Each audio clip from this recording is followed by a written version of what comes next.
Hello दोस्तों, welcome to my YouTube channel Ansh classes में आप सभी का स्वागत है। चलिए आज हम क्लास 9th का चैप्टर नंबर 1 संख्या पद्धति शुरू करते हैं। तो संख्या पद्धति शुरू करने से पहले हम देखते हैं संख्या पद्धति कहते किसे हैं। संख्याओं को लिखने एवं उनके नामकरण के सुव्यवस्थित नियमों को संख्या पद्धति कहते हैं। संख्याओं को लिखने एवं उनके नामकरण कि कौन सी संख्या किस समूह में आएगी, धनात्मक संख्या, ऋणात्मक संख्या, परिमेय संख्या, कौन संख्या किस समूह के अंतर्गत आएगी, उसका नामकरण एवं सुव्यवस्थित अच्छी तरह से उसको हम व्यवस्थित करने के नियमों को ही हम क्या कहते हैं, संख्या पद्धति कहते हैं। अब इसमें देखते हैं अंक। अंक किसे कहते हैं, डिजिट्स। किसी भी संख्या को प्रदर्शित करने के लिए, किसी भी संख्या को लिखने के लिए, दर्शाने के लिए हमारे पास 10 प्रतीक या चिन्ह होते हैं। इन्हीं प्रतीक या चिन्हों को हम क्या बोलते हैं, अंक कहते हैं। तो किसी भी संख्या को प्रदर्शित करने के लिए हमारे पास यही 10 अंक होते हैं। इन्हीं 10 अंकों से हम किसी भी संख्या को प्रदर्शित करते हैं। 0 से 9 तक ये 10 अंक से हम किसी भी संख्या को हम लिखते हैं। अब बात करते हैं इसमें संख्या किसे कहते हैं। संख्या अंकों का समूह, अंकों का समूह। यहाँ पे संख्या को, अंकों का समूह जो है वो संख्या को प्रदर्शित करता है। अभी यहाँ 0 से 9 तक ये सभी कितने, हाउ मेनी आर डिजिट, कुल कितने अंक हैं, ये 10 अंक हैं। इन्हीं 10 अंकों को जब हम समूह में रखते हैं तब वो संख्या बन जाती है। तो यहाँ पे जैसे अंक में से हम 7 को कॉपी किए और 3 कॉपी किए, फिर 8 कॉपी किए, तो 738 एक हमें संख्या मिल गई। अब इन्हीं अंकों में से हम 4 को कॉपी किए, 3 को, 2 को, तो 432 एक संख्या मिल गई। और ऐसे ही हम 868 लिख लिए, 832 लिख लिए। ऐसे हम किसी भी संख्या को लिखने के लिए हमारे पास इन्हीं 10 अंकों का समूह जो है, इसी से हम संख्या को लिखते हैं। जब इन्हीं अंकों को हम एक साथ समूह में रखते हैं तब वो संख्या तैयार हो जाती है। इसीलिए हम इन्हीं 10 अंकों का हम यूज करके, प्रयोग करके किसी भी संख्या को तैयार करते हैं। चलिए अब अगला हेडिंग इसमें देखते हैं, गिनती वाली संख्या।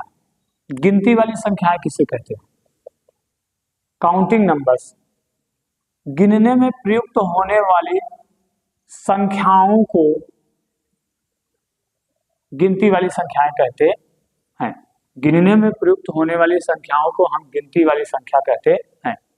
तो गिनने में हम जिन संख्याओं का प्रयोग करते हैं उन्हें हम गिनती वाली संख्या कहते हैं।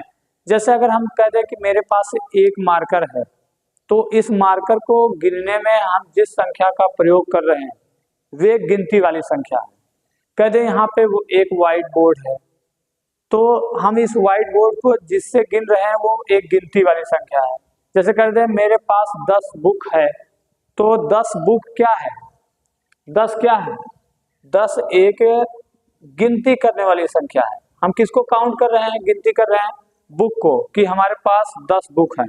तो गिनने में जिन संख्याओं का हम उपयोग करते हैं उन्हीं को हम गिनती वाली संख्या कहते हैं। तो सबसे छोटी और पहली जो गिनती वाली संख्या होती है वो 1 होती है, क्योंकि हम गिनती करना जब भी स्टार्ट करते हैं तो 1 से शुरू करते हैं। तो यहाँ सबसे छोटी और पहली जो गिनती वाली संख्या होती है वो 1 होती है। गिनने में हम 1 से कभी भी किसी भी वस्तु को काउंट करना या गिनती करना हम सदैव 1 से स्टार्ट करते हैं, 0 से नहीं स्टार्ट करते। तो क्या 0 एक गिनती वाली संख्या हुई? नहीं। 0 से हम किसी भी वस्तु की गणना नहीं करते, 0 से हम किसी वस्तु को नहीं गिनते। इसलिए हम जब भी गिनना शुरू करते हैं तो 1 से।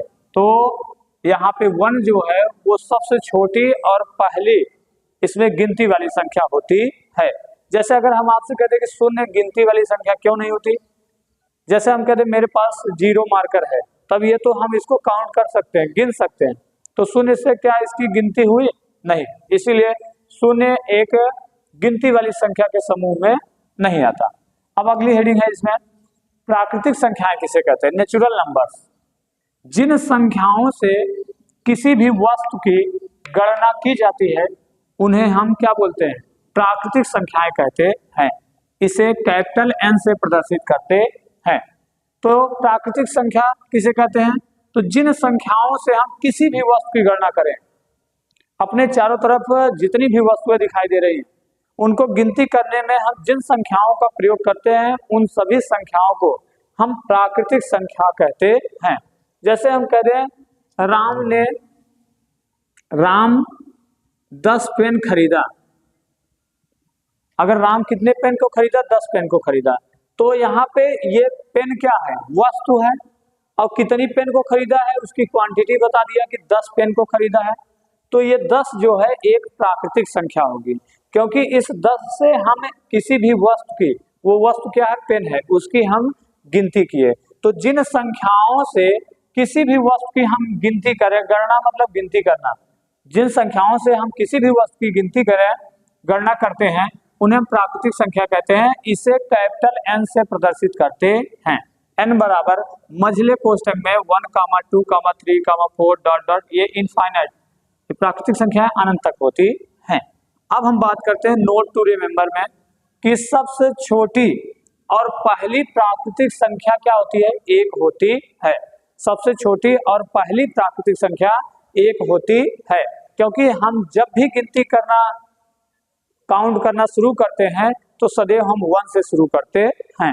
इसलिए 1 जो है यहाँ पे सबसे छोटी और पहली प्राकृतिक संख्या होती है। क्या दूसरा इसमें आता है कि शून्य क्या एक प्राकृतिक संख्या है, तो शून्य एक प्राकृतिक संख्या नहीं है, क्योंकि शून्य से हम किसी भी वस्तु की गणना नहीं कर सकते। तो शून्य एक प्राकृतिक संख्या नहीं है, क्योंकि शून्य से हम किसी भी वस्तु की गणना नहीं कर सकते। अब तीसरा पॉइंट आता है इसमें, क्या सभी ऋणात्मक संख्याएं प्राकृतिक संख्याएं होती हैं, तो सभी ऋणात्मक संख्याएं जो हैं वो प्राकृतिक संख्याएं नहीं होती हैं, क्योंकि ऋणात्मक संख्याओं से हम किसी भी वस्तु की गणना नहीं